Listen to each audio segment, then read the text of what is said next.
Welcome back to the Andrew Tate Show by GSMC Sports. We were just talking about the postponement of the Mike Tyson and Jake Paul fight. And now as we move into our segment 2, I do want to remind you that we do get a lot of questions and comments that come in to the show as we are airing. And so if you want to go to GSMCPodcast.net, you can leave a tip or a donation that will ensure that we see your question. It will put it at the top of our list, and we are happy to engage with those comments and questions. Again, that is GSMCPodcast.net. And now moving into our segment 2, the Dallas Cowboys head coach, Mike McCarthy, recently praised backup quarterback You got Trey Mike Tyson up here right now. Give me 1 second. All right, I thought I clicked off the right thing, but I did not. So hang in there. Too many T's in my... They're all T's. Look at that. Okay. Everything starts with a T. So the Dallas Cowboys head coach Mike McCarthy recently praised backup quarterback Trey Lance during the team's OTAs, sparking conversations about Lance's future role.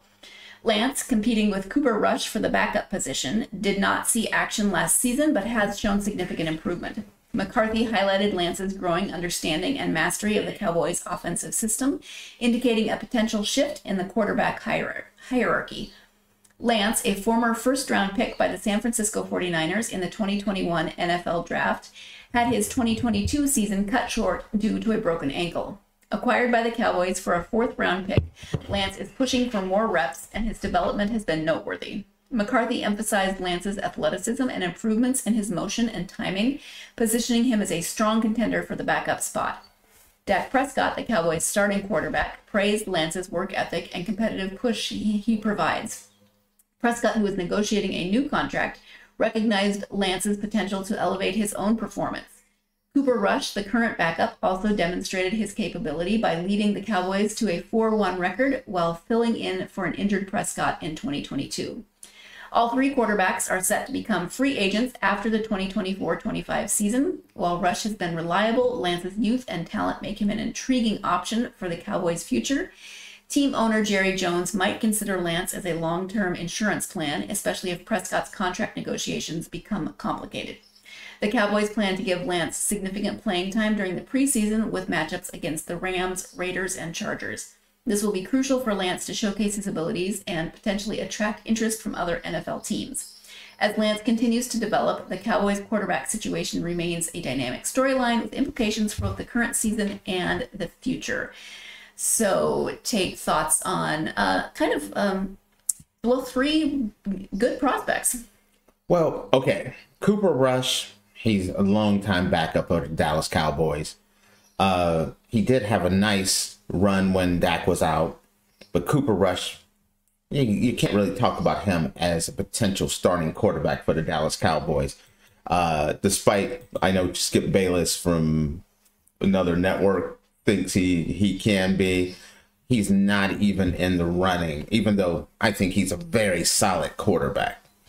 So this whole story is, it's kind of positive. It's positive, but it's also, I worry that it's spin as well.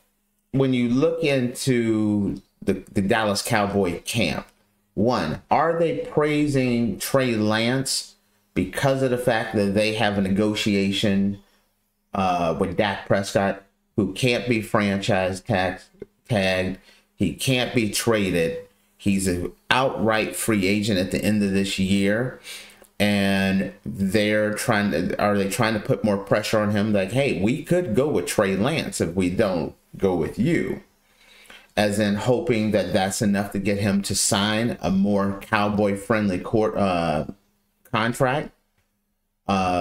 Is this the plan for the Cowboys? Look, we ran with Dak for a long time. Dak's incredibly expensive. We have a lot of other really expensive pieces like CeeDee Lamb and Micah Parsons that we have to sign. Do we reset and go with the young quarterback and start over? And that's the thing that pops in my head is that the plan? Because I'm starting to feel that way, that this is Dak's last year, and they want to get a true look at Trey Lance before letting Dak leave. I don't think, to be honest with you, I don't think the Cowboys can sign Dak. That's the interesting thing, and here's the reason why. Dak's going to reset the quarterback market. Dak's going to be the highest paid quarterback in NFL history. Dallas Cowboys are going to have salary cap issues. There are going to be some teams that are going to be able to make a contract so big for Dak that the Cowboys can't match it. It's one of those things where you look at some of the teams and you're like, okay, one thing that people don't realize is you can carry some of the salary cap over. So making a situation where you make a very heavy front end contract for Dak makes it so Dallas cannot sign Dak. The Dallas will not be the highest bidder for Dak Prescott's services. So even if they want him back, I don't know if Dallas can bring him back. That's something that make sure you know, I am a Cowboy fan. So when you look at that, the only way I feel like Dak is coming back is if Dak truly wants to come back. Then maybe Dallas may not be the biggest contract offer, but Dallas will put out the biggest option, hoping that that's enough to sign him. Secondly, or thirdly, or fourthly, whichever one you want to look at that this way, I don't know. Is there a scenario where the Cowboys just look at Dak, look at what they've done the last few years with the weapons they put around them, Dak, the defense that they put out last year, and say, we're not going to bring him back. He's a very talented quarterback, but is he worth $60 million a year when you can get a Trey Lance at, let's say, a $25 million a year? So you could give Trey Lance a prove-it deal, let's say like a 3-year, 4-year deal, $100 million, and make him the quarterback of the future. You could franchise tag Trey Lance. There's a lot of things that you can do with Trey that you will not have those options with Dak. And if it's going to be, Dallas is going to be contending for a playoff, but are they truly contending for a Super Bowl? I say less now than ever. I thought last year was the perfect opportunity where the offense, the defense, everything fit perfectly, with the exception of the running game. The running game was their Achilles heel last year, and it ended up costing them.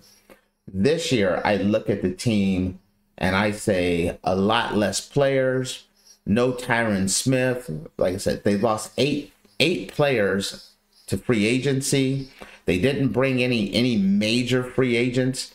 The biggest free agent that they brought back in was Ezekiel Elliott, who was 400 years old.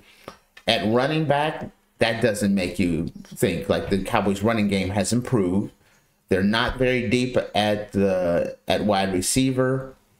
So I feel like Dallas has taken a step back, not moved forward. And if they're going to take a step back and they're not contending for a Super Bowl after this year, I could easily see the Jerry Jones looking at it and just saying, it's time to reset and step back. Not necessarily rebuild. It is time to reset. Reset with a new quarterback, with a more friendlier contract situation, and move on from Dak, who, one, his family hasn't been the biggest. They've been kind of openly negative toward the Cowboys and being a Cowboys, talking about his brother, talked about he was signed somewhere else, his mom, things of that nature. Family members, you hear this. If you're hearing this, what is the family saying to Dak? Dak may just want out. You could easily see a situation where the Cowboys may just want out with Dak. but divorce court feels like it's coming sooner than later. There's no real negotiating going on right now. It's kind of like on the Cowboys, we're going to wait and see. What are we going to get this year? And then we'll make that decision. So I don't look at it as a good thing. I do look at it as a good thing that Trey Lance, they're speaking very highly of Trey Lance, intentionally talking about how he's mastered the offense. That's a statement, that's coming in. You don't hear, oh boy, Cooper Rush, he's mastered the offense. Cooper Rush doing this. I feel like it's one of those things that teams do to have people start to understand what the future is. So when we make that move and we part ways with Dak, and you look around and Trey Lance is under center, you kind of understand this has been building. And so I do see this as a move that has been building. Very important question for you, though. Is Ezekiel Elliott being 400 years old in football terms, older or younger than Mike Tyson in boxing terms, being 57? Woo. Man. I'm looking at running back years are like that's dog years for sure. 1 year is 7 years for a running back. No, I'm saying that Ezekiel Elliott's older than Mike Tyson. Okay. I'm just flat out. I don't know how. I don't see Ezekiel Elliott as having much tread at all. I'm thinking that Deuce Vaughn's going to be the starting running back, and Zeke's going to be that short yardage and goal line type of back. That's my prediction, but I'm not quite sure what they're going to do. Royce Freeman is in there. Do they use Royce Freeman a lot more? Make where Royce is the regular back and Ezekiel Elliott is the short yardage back. These are things I'm more curious about, because if Dallas doesn't have a running game, Dallas is in trouble this year. All right. Well, thank you for answering my very silly question with a very serious answer. We're going to take our second break of this episode. When we come back, we'll be talking about that $20 million settlement, more about that, how it affects Title IX and Title IX affects it. You are tuned into the Andrew Tate Show by GSMC Sports, and we will be right back.